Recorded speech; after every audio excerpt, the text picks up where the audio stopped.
Imagine করুন আপনাকে কেউ আননোন নাম্বারে ফোন করে বলল আপনার দিদি দিল্লির জিবি রোডের একটি কোঠাতে রয়েছে, তখন আপনার কেমন লাগবে? ঠিক এইরকমটাই ঘটেছিল এই কেসটাতে। একজন ফোন করে বলে আপনার দিদি দিল্লির জিবি রোডের কোঠা নাম্বার 68-এ রয়েছে। এই সব কিছু শোনার পর তার পায়ের তলা থেকে মাটি সরে যায় এবং সে বলে আপনি কে বলছেন? ফোনের ওই পাশ থেকে উত্তর আসে আমি আপনাকে আমার পরিচয় দিতে পারবো না। এই সব কিছু শুনে তার দাদা পুরো হতবাক হয়ে যায় এবং সে দিল্লির জিবি রোডের দিকে রওনা দেয়। সেখানকে গিয়ে সে ম্যানেজারের সাথে কথা বলে কোঠা নাম্বার 68-এ চলে যায় এবং তার দিদির সাথে একই ঘরে ছিল। অনেক সময় পর্যন্ত থাকার পরেও সে বেরিয়ে আসছিল না, তাই সেখানকার ম্যানেজার গিয়ে দরজায় ঠকঠক করে এবং বলে আপনার টাইম শেষ হয়ে গেছে, বেরিয়ে আসুন। ওই পাশ থেকে উত্তর আসে আমি আরও কিছুক্ষণ থাকতে চাই। ম্যানেজার বলে তার জন্য আরও তোমাকে টাকা দিতে হবে। ওই পাশ থেকে তার দাদা বলে আমি টাকা দিতে রাজি আছি। আপনারা অনেকেই হয়তো ভাবছেন যে সে নিজের দিদির সাথে একই ঘরে কি করছে এতক্ষণ ধরে, বা তার দিদি বা কোঠা নাম্বার 68-এ কি করছে, আর সে তার ভাই হওয়া সত্ত্বেও কেনই বা বারবার সময় কাটাচ্ছে। জানতে হলে পুরো ভিডিওটি দেখুন। জুন 2019 এমএনসি কোম্পানিতে কাজ করতো জোসনা আর রানী। তাদের বেতন ছিল প্রায় 30,000 টাকা। আর হ্যাঁ, তার আসল নাম রানী নয়। দুঃখিত, কিছু সমস্যার কারণে তার আসল নামটি বলতে পারছি না। কারণ হিসাবে বলা যায় সে একজন ইয়ং মহিলা ছিল, এমনকি তাদের ফ্যামিলিও বারণ করেছে তার নামটি নিতে। তার জন্যই এই ভিডিওটিতে তাকে রানী নামে ডাকবো। রানী আর জোসনা তারা দুজন বেস্ট ফ্রেন্ড ছিল। একদিন জোসনা রানীর কাছে এসে কাঁদছিল। রানী জিজ্ঞাসা করলো কি হয়েছে তোর? জোসনা উত্তর দিল আমার একটি দিল্লিতে জবের জন্য অফার এসেছিল, কিন্তু জবটি আমার ফ্যামিলি করতে দিচ্ছে না, সেখানে মাইনে প্রায় 1 লাখ টাকা। তারপর রানী বলল আমি তোর জায়গায় করতে পারবো? জোসনা বলল হ্যাঁ করতে পারবি। রানী ভেবেছিল আমি এখানে 30,000 টাকা বেতন পাই, সেখানে 1 লাখ টাকা বেতন পাবো, তাহলে আমার শখ আহ্লাদ সব পূরণ করতে পারবো। সে একটি নতুন ভবিষ্যতে চিন্তা করে হ্যাঁ বলে দেয়। জোসনা বলে ঠিক আছে তাহলে চলে যাস। তারপর রানী দিল্লির দিকে রওনা দেয় এবং সেই অফিসে গিয়ে পৌঁছায়। রানী সেখানে ইন্টারভিউ দেওয়ার জন্য বসেছিল এবং সে অনেক নার্ভাস ছিল। তারপর সেই অফিসেই একজন কাজ করত চা কফি দেওয়ার। সে এসে রানীকে বলল কি খাবেন দিদি, চা না কফি? রানী উত্তরে বলল তুমি যেটা ভালো বানাতে পারো সেটাই নিয়ে আসো। ওদিক থেকে চাওয়ালা বলল তুমি যেটা বলবে সেটাই বানিয়ে আনবো। রানী অনেক নার্ভাস ফিল করছিল, তাই সে বলল একটা কড়া করে চা নিয়ে আসো। তার কিছুক্ষণ পরেই লোকটা 1 কাপ চা নিয়ে আসে এবং রানীকে দেয়। রানী চাটা খাওয়ার কিছুক্ষণ পরেই সে সবকিছু আবজা দেখতে লাগে। তার মনে হচ্ছিল সে বেহুশ হয়ে যাচ্ছে। তারপর অনেকক্ষণ বাদ যখন রানীর হুঁশ ফিরে আসছিল, তখন সে আবজা আবজা চোখে দেখতে পায় একজন বৃদ্ধা লোক নগ্ন শরীরে দাঁড়িয়ে আছে।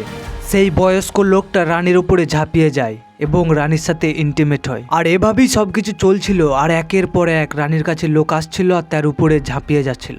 রানী বলে সেদিনে আমার সাথে 16 জন জোর জবরদস্তি ইন্টিমেট হয়েছিল। সে চিল্লাতে চাইছিল, হাত পা ছুটতে চাইছিল, কিন্তু কোনো কিছুই সে পারছিল না।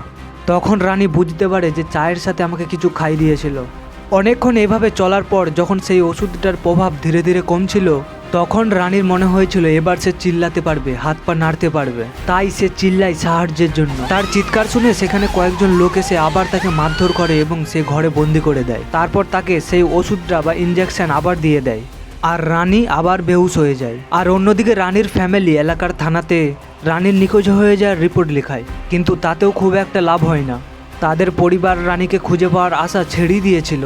অন্যদিকে রানীর কাছে একদিন একটা কাস্টমার আসে। তার কথাবার্তায় বুঝতে পারে সে একজন বাঙালি। তাই রানী অন্য কাস্টমারদের সাথে ভালো ব্যবহার না করলেও তার সাথে খুবই ভালো ব্যবহার করে ট্রাস্ট বিল্ডের জন্য। যেহেতু রানী একজন অল্প বয়সী মহিলা ছিল, এমনকি রানীও দেখতে অনেক সুন্দর ছিল এবং তার বিহেভিয়ার তাকে মুগ্ধ করে। তাই সে কোঠা নাম্বার 68-এ বারবার আসতে থাকে এবং রানীর সাথে তার একটা ভালো সম্পর্ক হয়ে যায়। এইভাবেই কিছুদিন চলতে থাকে এবং রানীর মনে হলো যে এবার তাকে তার বিপদের কথা বলাই যায়।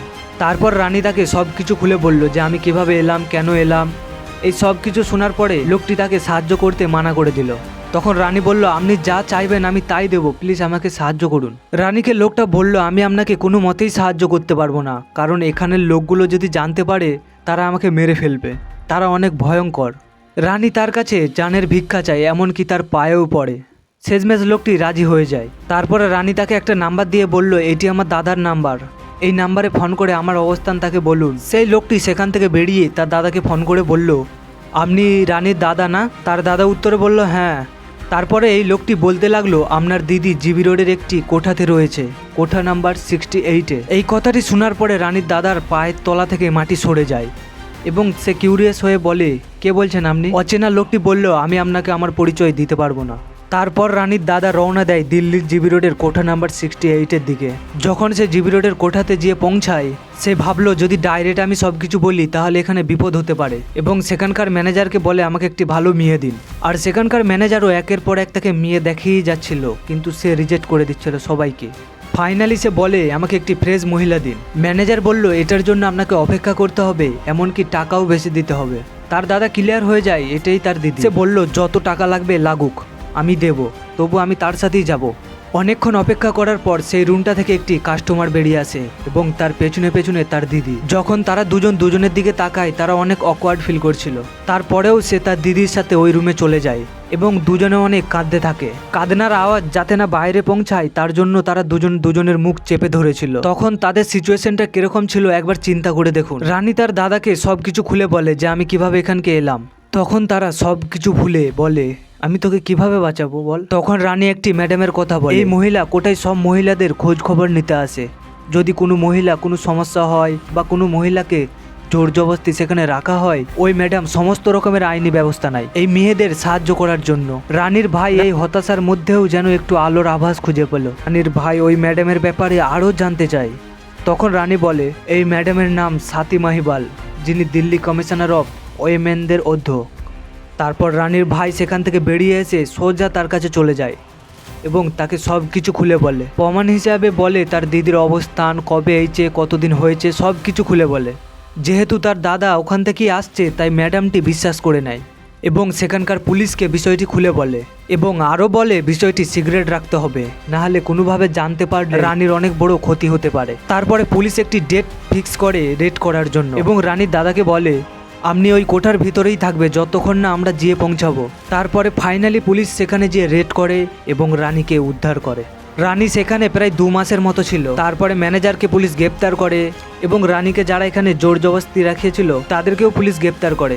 বন্ধুরা এখানে একটি বিষয় লক্ষ্য করেছেন, একে অপরের সাহায্যের জন্যই রানী ওই নরক থেকে বেরিয়ে আসতে পারলো। এই ভিডিওটি সম্পর্কে আপনার মতামত কমেন্টে জানান। আর এই চ্যানেলটি বানানো হয়েছে এরকম কেস আপনাদের সামনে তুলে ধরার জন্য, তাই আপনি যদি এরকম ভিডিও আরও দেখতে চান তাহলে চ্যানেলটিকে সাবস্ক্রাইব করে বেল আইকনটি অন করে রাখুন।